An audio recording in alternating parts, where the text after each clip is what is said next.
नमस्कार दोस्तों, top defence news की एक फ्रेश एपिसोड में आप सबको स्वागत है। फ्रेंड्स, आप लोगों की तरफ से काफ़ी सारा कमेंट्स आ रहा था कि हम बुलेट प्रूफ जैकेट के बारे में एक न्यू अपडेट आप लोगों के साथ शेयर करें, जो कि आज फाइनली अपडेट हो रहा है। आपके मन में काफ़ी सवाल था कि बुलेट प्रूफ जैकेट कितने तरह की होता है।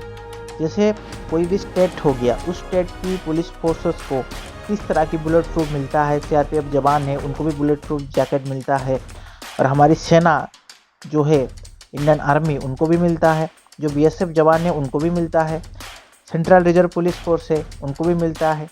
तो इसमें क्या फ़र्क है, कितने तरह की बुलेट प्रूफ जैकेट है और वो बुलेट प्रूफ जैकेट किस तरह काम करता है। जैसे पिस्टल की गोली है, उसका रेंज, उसका स्पीड अलग तरह होता है। AK-47 है, उसका रेंज, उसके जो गोली है, सबका साइज अलग अलग है, सबकी मारक क्षमता है, उसका फायरिंग रेंज सबका अलग अलग है। स्नाइपर यदि आप बात करेंगे, स्नाइपर का जो गोली है वो बहुत लंबा हो रहता है, और उसका भी जो स्पीड है, जो रेंज है, वो भी ज़्यादा है। तो यहाँ पर पिस्टल, AK-47 या स्नाइपर किस किस की गोली बचा सकता है, ये अवैध बुलेट प्रूफ जैकेट, वो आज हम इस टॉपिक के ऊपर बात करेंगे। आपके सारे डाउट हम कोशिश करेंगे इस टॉपिक में क्लियर करने के लिए। तो देश की जवानों के लिए न्यू बेहद सुरक्षित और हल्की बुलेट प्रूफ जैकेट अवैध बनाए गए हैं। यदि मैं बात करूँ, आने वाला दिन में इसको और भी ज़्यादा मॉडिफाई कर रहा है, भारत इसके ऊपर काम कर रहा है।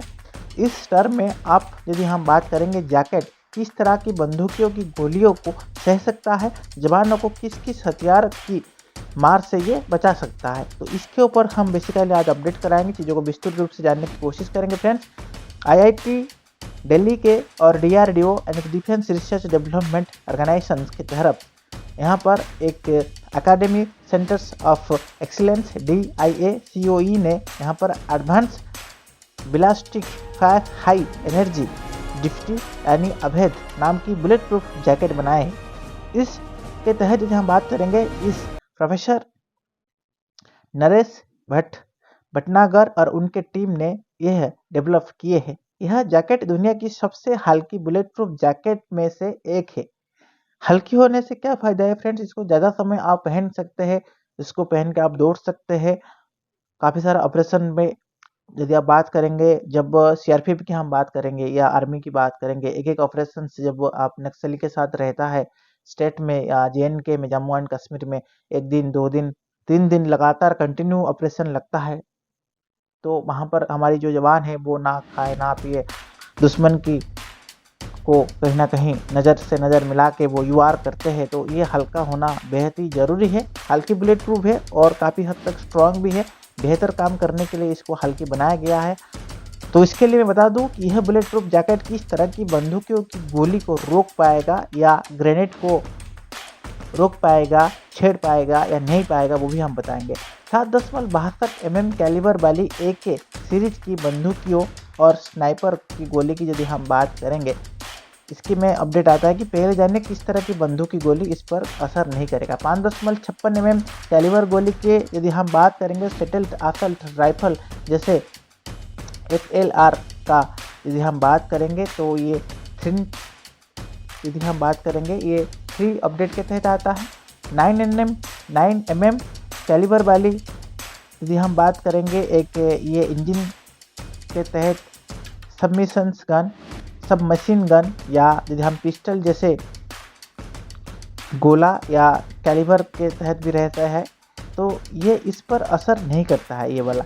इतना ही नहीं, यदि हम बात करेंगे, ये ग्रेनेड्स और अन्य विस्फोटकों को मतलब छेड़ सकता है, जवानों को बचा सकता है, और उन पर हमला पर भी ये प्रभावी रहेगा।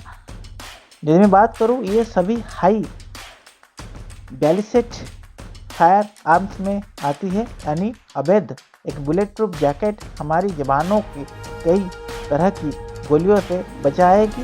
यह जैकेट कई तरह की जंगी में यदि हम बात करेंगे या माहौल में जवानों की सुरक्षा करेगी। जैसे कि यदि हम बात करेंगे, एक कोल्ड कम्बैक्ट, वहीं पर शहरी वेरिएंट में लंबी दूरी के चुपके से हमला करने वाले स्नाइपर, और इन सभी तरह की गोलियों से यह जैकेट बचाएगी। तो यहाँ पर यह अपडेट आता है, पर क्यों, कैसे? क्योंकि इसमें लगे हुआ है एडवांस मटेरियल, इसमें इम्प्लीमेंट किया गया है। इस जैकेट में यदि हम बात करेंगे, एक बिलास्टिक टेक्सटाइल्स लगी है जो कि सेरेमिक और अल्ट्रा हाई मैकुलर्स बेट और पॉलीथर्म्स UHMWPA को मिलाकर बनाई गई है। यह मिश्रण की जो हम बात करेंगे, यह मिश्रण से जैकेट को बनाया गया है और इसको हल्का और मजबूत बनाया गया है। दोनों का यदि हम बात करेंगे, मिश्रित के तहत इसको डिजाइन किया गया है। जैकेट को कई बार गोलियों की मार और महीने की क्षमता भी दिया है। जैकेट को अप्रूवल करने से पहले इसको काफ़ी सारा टेस्ट किया जाता है। उस टेस्ट से जब ये 100% ओके रहेगा तभी इसको जवानों को या हमारी अर्धसैनिक बल पैरामिलिट्री फोर्सेस को भी दिया जाता है। तो आसानी से ये नहीं टूटता है। गोली के मार सहकर खुद को ये डिफेंस करती है।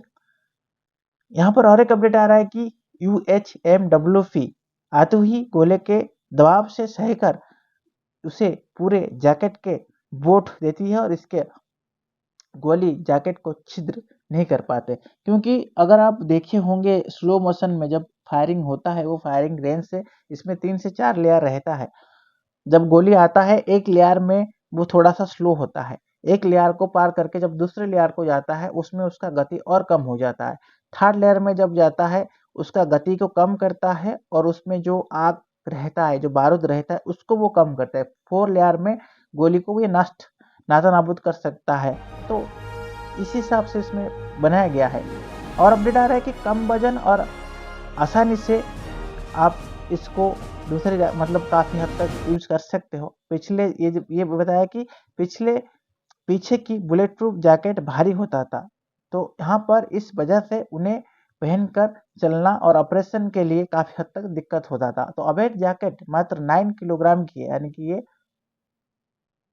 जैकेट 9 किलोग्राम का है। पिछले जैकेट की तुलना में इसका वजन 20 से 30% कम किया गया है।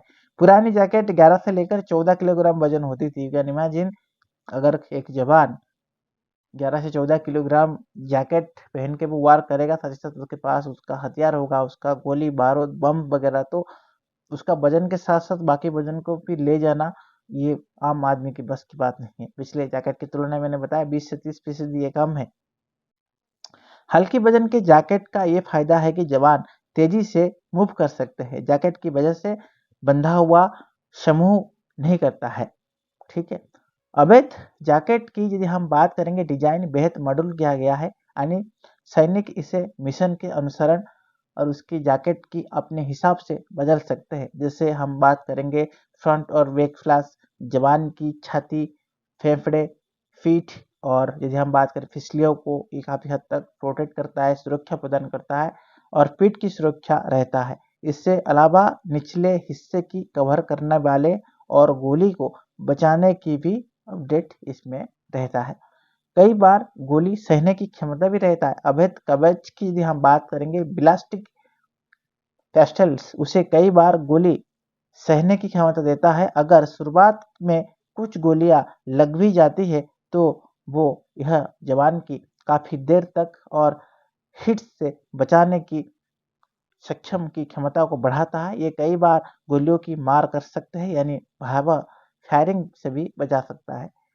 टेस्टिंग और करके ही इसको अपडेट किया जा रहा है। सबसे बड़ा फायदा क्या होगा इसमें, अवैध को अगर भारतीय जवानों को दिया जाए तो इसका सबसे बड़ा फायदा यदि हम बात करेंगे हाई रिस्क जिसमें ज़्यादा हो, रेस्क्यू मिशन को ज़्यादा अंजाम दिया जा सकता है। जैसे जम्मू और कश्मीर में आतंकी विरोधी अभियान में, या फिर चाइना से सटी LAC के आसपास, या सिर्फ गोलियों से नहीं बचाएगी, बल्कि यदि हम बात करेंगे डंडे, रोड्स, हथौड़े जैसे हथियार की मार से भी यह बचाएगी। किसी भी तरह की पत्थर या अन्य टक्कर की से भी ये बचाएगी। अब जैसे मैंने इसका वजन की बात किया, 12 से 14 था, अभी इसका 9 किलोग्राम वजन फिर भी कम नहीं है, ज़्यादा भी है, बट इसी हिसाब से ये काम करता है फ्रेंड्स।